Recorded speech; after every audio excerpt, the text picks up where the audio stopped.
This is Ryan from Deckmates Gaming, just bringing you a card review of all the cards in Expansion 1 Generations. So let's go off the list of how they have it on the website. So first we have Amateur Witch, a 1 cost 1000 vanilla. So blue has other 1 cost 1000 cards that also have effects. So they would probably be played over this card, unless if a deck came out that really needed a lot of cheap units with blue in it, like it's some sort of zoo type deck. But yeah, I'm not seeing that right now, but that's about all I can say about that one. Up next we have Arbor Carbuncle. It is a green 1 cost 500 power with the skill. When this card is returned to your hand from its field, you can search your deck for a copy of it and return to your hand. And then during your turn, you can expel 3 of them from your hand, and you can draw 2 cards and then switch up to 2 of your shards to active. So this is a pretty good looking card. It reminds me of the Recruit, I think his name is. It's another 1 cost 500 that lets you search for copies of it when you but this just looks to be better because it has that additional effect where you can expel 3 of them. You get 2 cards, which is kind of important in green, and then switch 2 shards up, which could potentially set up some nice combos with mana, because right now, you know, mana's pretty tight. Not as much in green, but still, like, just getting 2 free mana basically for discard 3 when you got 2 of those cards kind of for free, and then drawing 2 is pretty good. So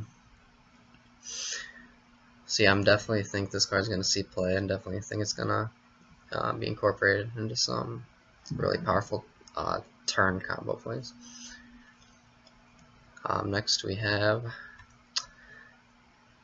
Ariana Adventure of Argos with a fancy new borderless art.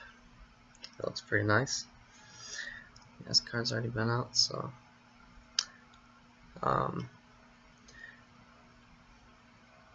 yeah, it's pretty nice that they did this, because yeah, they all look pretty good. I'm not sure how much they're gonna cost, probably, or how rare they are in the set right now, but yeah. And then we have Aron the Golden Rose, which is just the champion from Light. I guess I should describe what these are.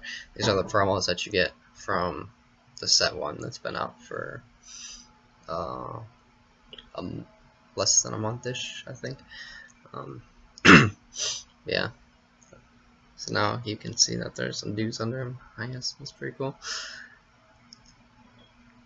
Alright, up next we have a 4 mana, 15 cost red unit, Burning Blitzer. It has quickness and destroyer, which is pretty, that's a good combination. And then it cannot attack unless you've attacked with at least 2 units this turn. So I think one of the best parts about this card is just the fact that your opponent has to start trying to play around it once once it's their turn and you hit 3 mana, basically, or 3 shards, because they're going to try and want to prevent you from having 2 units to attack with, and having to constantly keep you at that threshold is pretty difficult. You can run out of removal pretty quick. And then, of course, red also has some quickness cards, like Juvenile Dragon. So once it hits turn like 5-6, that's when Burning Blitzer also gets even better, because you have the opportunity, if you only have 1 card that can attack, if you have 2 dragons, to also play Juvenile Dragon and then Burning Blitzer, and then that'll definitely be a pretty powerful turn of getting rid of towers. I mean, he can be less threatening if they have a lot of guardians. However, red does have a decent amount of removal, so I'm guessing on turn 4 they're probably gonna anticipate and have a guardian. But yeah, like I was saying, once you hit turn 6, maybe 7, if they have the chance to remove guardians and play juvenile dragons possibly, or one or the other, this card can definitely make some huge tempo plays and definitely change the game. Up next we have Catastrophe Demon, a 5-cost 3000 unit with Destroyer, and the effect that your opponent's units and shards come into play at exhausted. So I think this is a pretty unique effect. There aren't a whole lot of cards that can deal with this being played immediately. So like if they play this, it's kind of hard to kill it. So it's immediately, I should say. So it's hard. So it's pretty much a good guarantee that they're gonna at least have a shard come in tap next turn, which is pretty nice because you're kind of locking them out. As for if the card will survive that next turn, is a little less clear, because I mean 3000 is sort of difficult. It's kind of a tough number to break, but definitely if they can just bounce it or something, then they want to get rid of it first, and then they can play units, and the units will be stood. So if more aggro decks come into the meta, I think this will be really good, especially if the aggro decks don't run a lot of things that can deal with bigger costed cards, or don't have a lot of bounce abilities.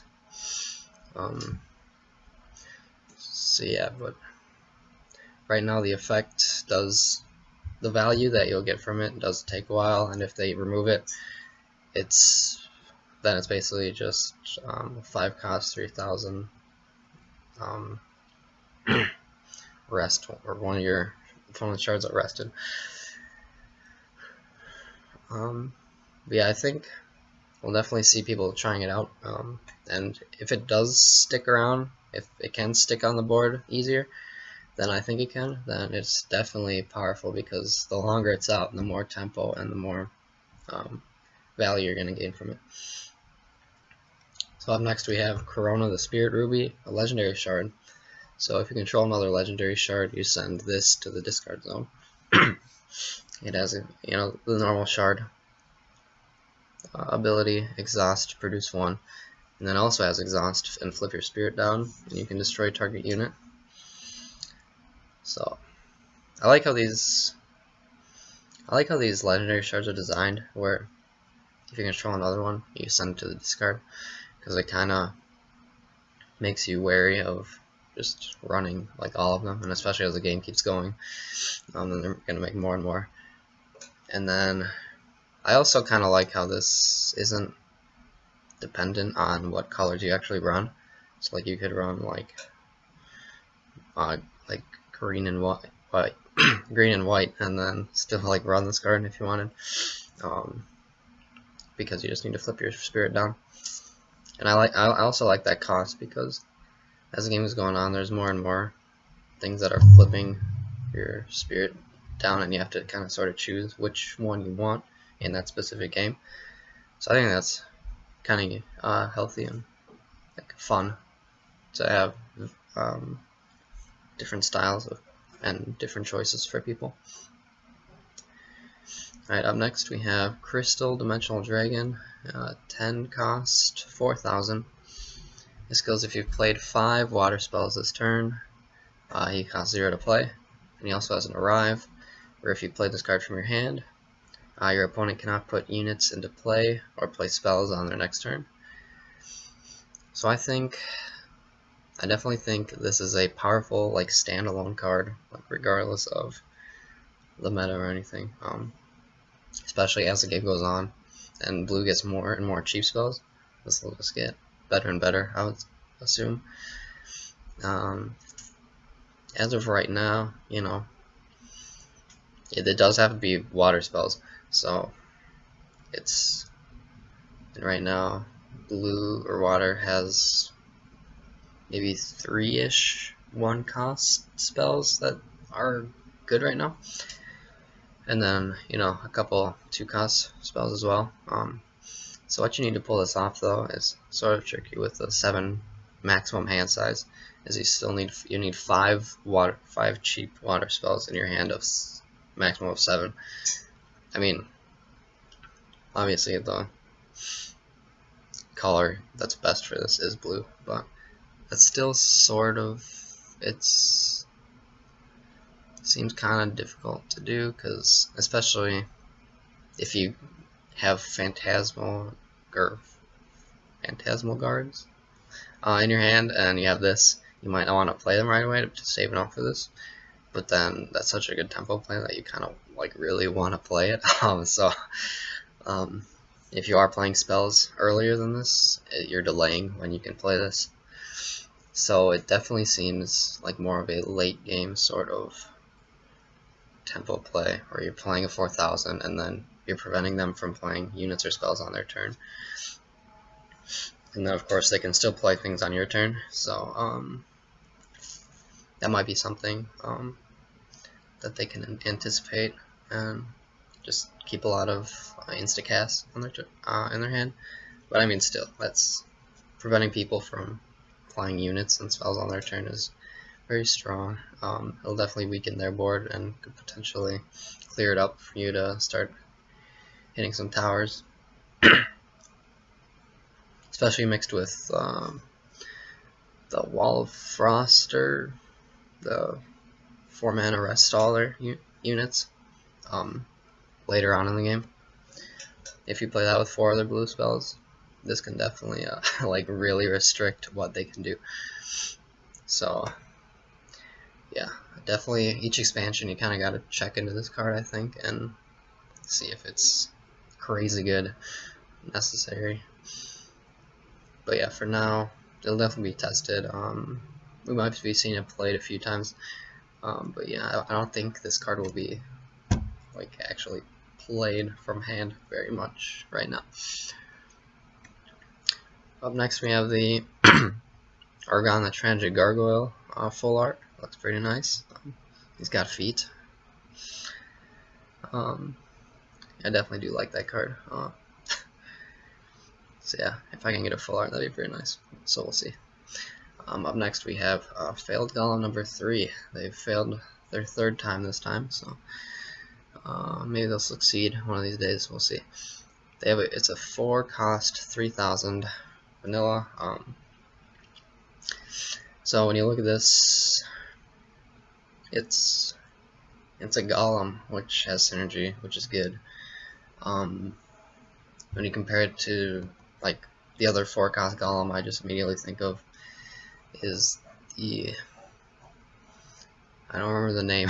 I have a tough time remembering the golem names.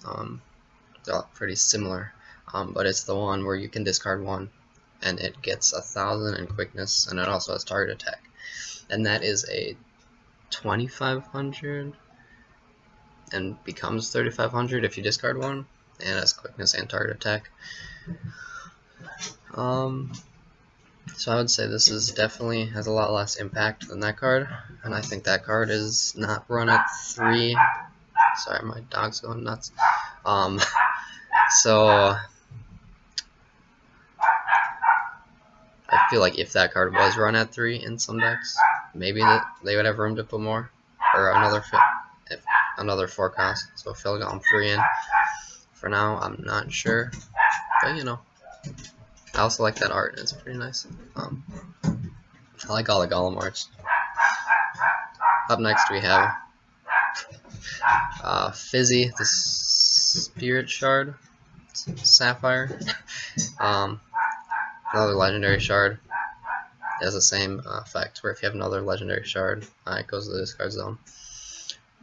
And then produce 1 for exhaust. And then you can exhaust and flip your spirit face down and drop 2 cards. So very similar to Corona. Can be run in any color possibility. Decks that need cards right now. Maybe green, I'm not sure. Yeah, this compared to the other legendary shards, I don't know if it'll be. Then again, yeah, I don't know if all three will just be run in every deck, and you just hope that you don't get two of them right away, or if people just like choose one or two. Testing will probably guarantee. I mean, there are 10 cards in your shard deck, so running 3, that might be a little much. Now that I think about it. So yeah, I feel like you're definitely gonna have to try and choose wisely, which one your which effect your deck best needs. But yeah, draw 2. It's fizzy upgraded, pretty good. So next we have the full art for Gillian, the Witch Queen. Seen this card being played a couple times. Yeah, full art doesn't add much to the picture for me, so we're moving on. Next we have the full art of Great Hawk of Cloudsea. Them reprinting this is really nice because you only get one in the trial deck, I'm very sure. So I mean, I'm sure this card won't be like cheap, but it's still nice. Get that added one. And then this full art is very nice because you get to see all those little missile looking things shooting at the birds or something. I don't know. I really like the full art. Up next we have Igneous Dragon, a 5-cost 4,000 dragon. Yeah, 4,000 is a lot, but I feel like red especially is really not looking for just vanillas.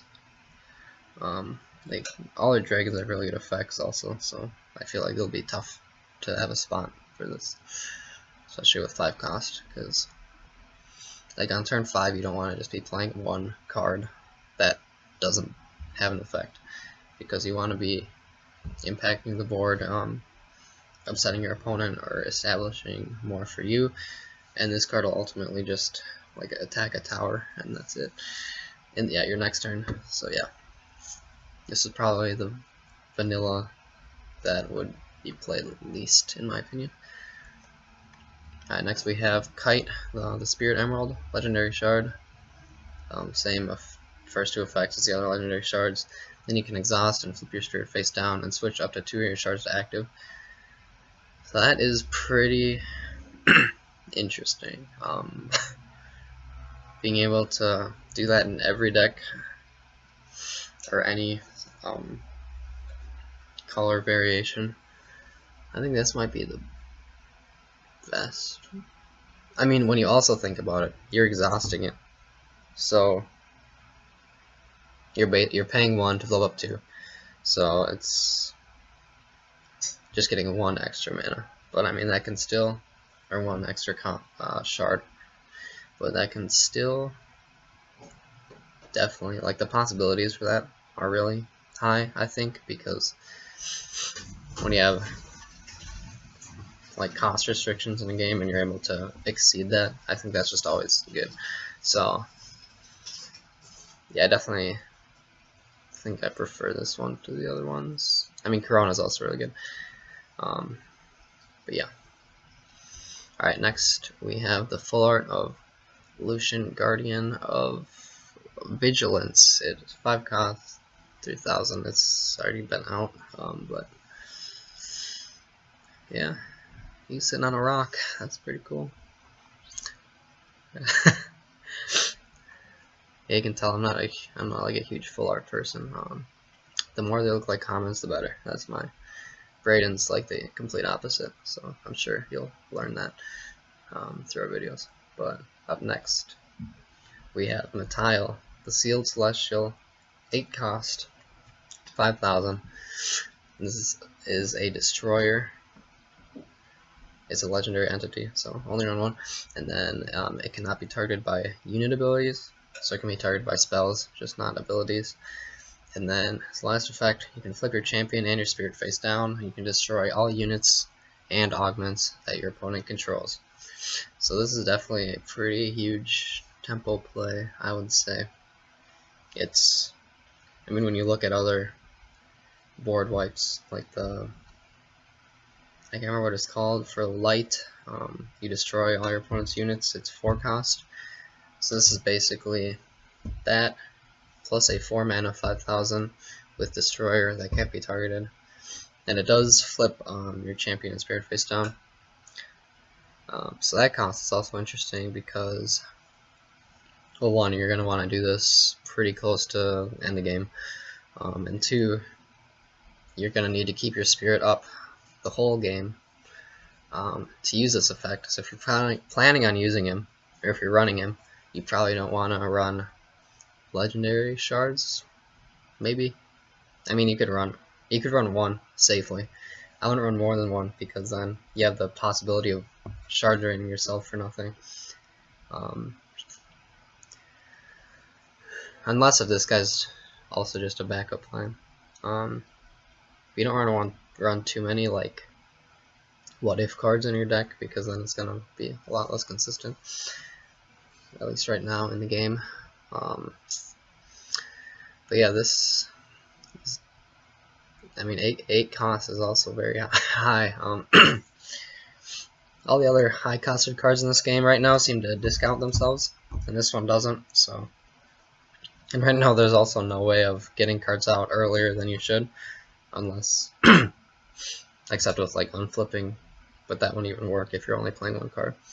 So yeah, I definitely think this card will be run at the beginning to see just how great it is, because I mean, it is a pretty good tempo play. It can definitely close out games, it looks like. But yeah, it's also a little slow, so I think mainly in control decks it'd be run. Next we got the full art Nob, the Shadow Guardian. I think, yeah, it's interesting how some people run this and some people don't. Guess it depends if you want to wait for the Destroyed Dark Tower or not. But yeah, it's already been out, obviously. It's just the full art.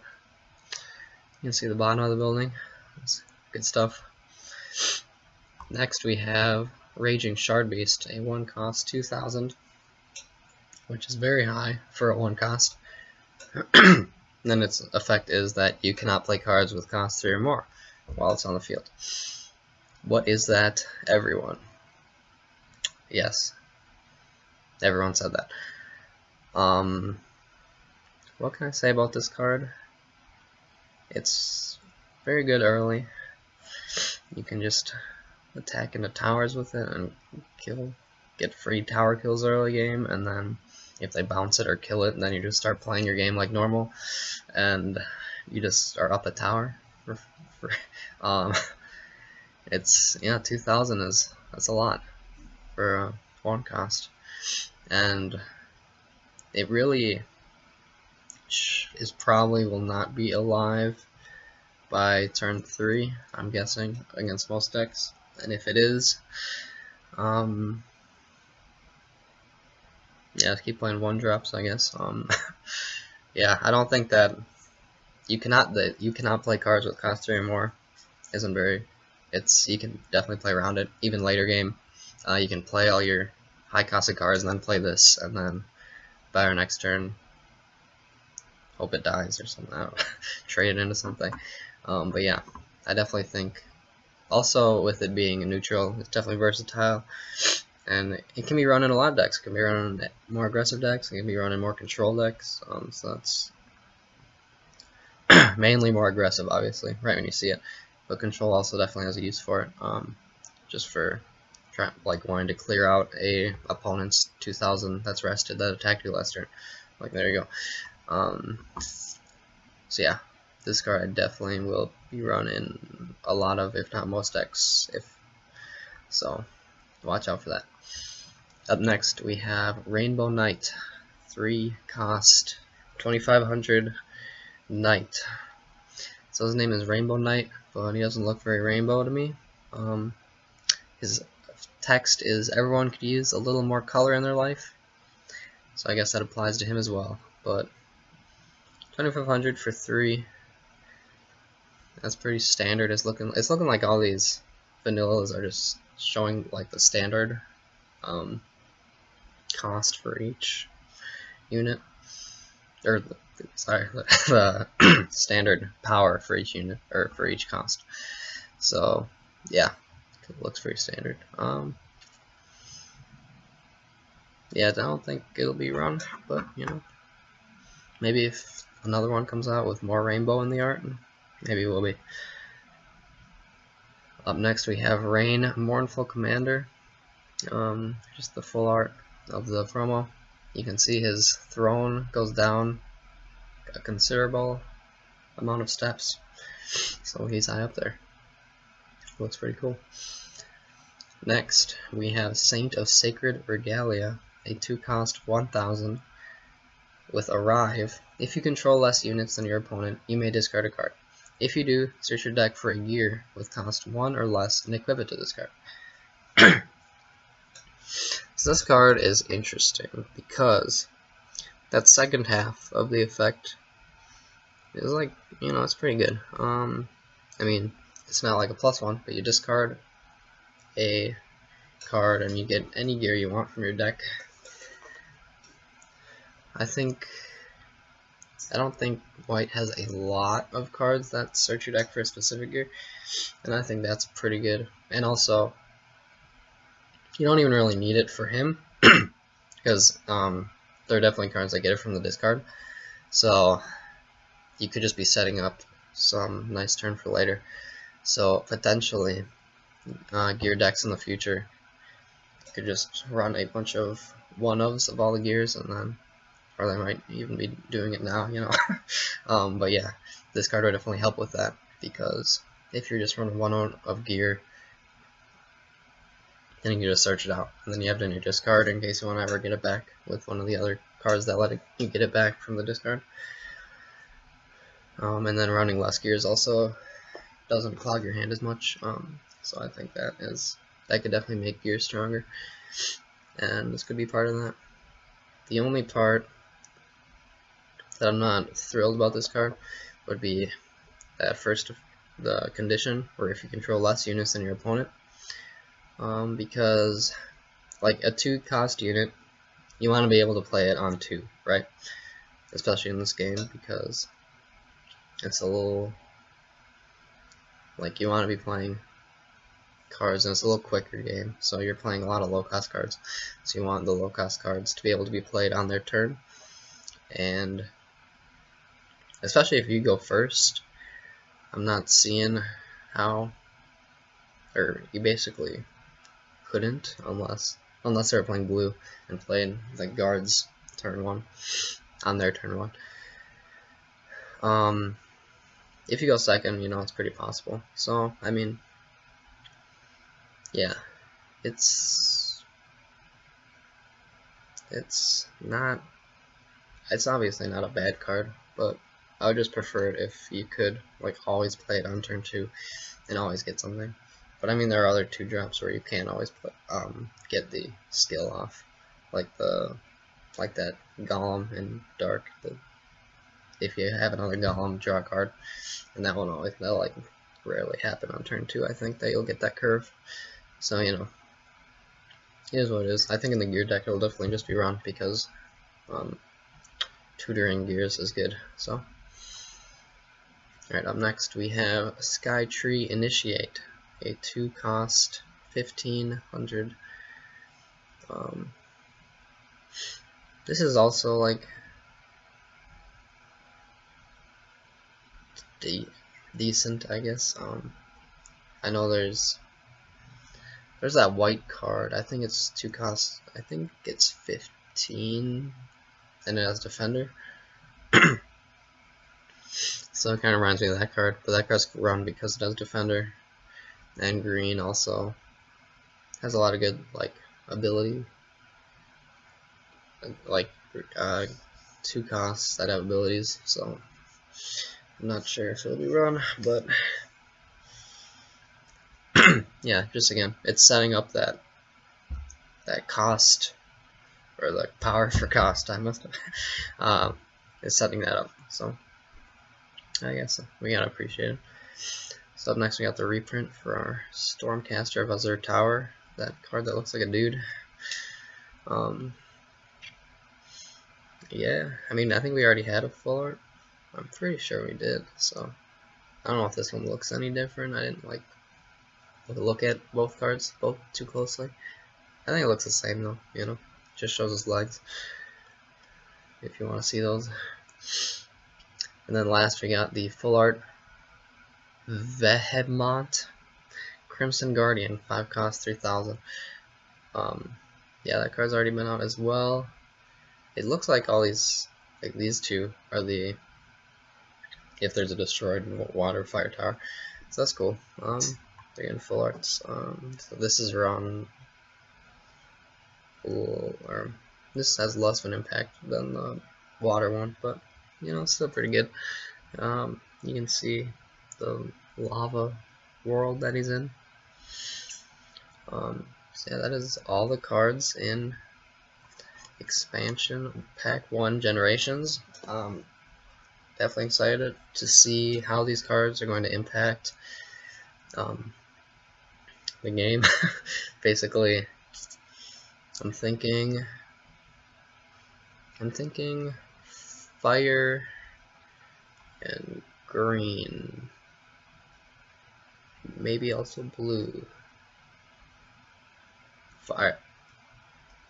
Obviously, all decks are gonna be impacted, but I think red and green are gonna benefit most. But we will see. Definitely through playtesting, I'll probably learn that I'm wrong about everything, which happens most of the time. But yeah, we'll see. I'm definitely excited to pick this up. Definitely get some of these cards and try and build some decks with them, incorporating them. So look out for that. Thanks for watching. Like and subscribe and all that. And have a great day. See you next time.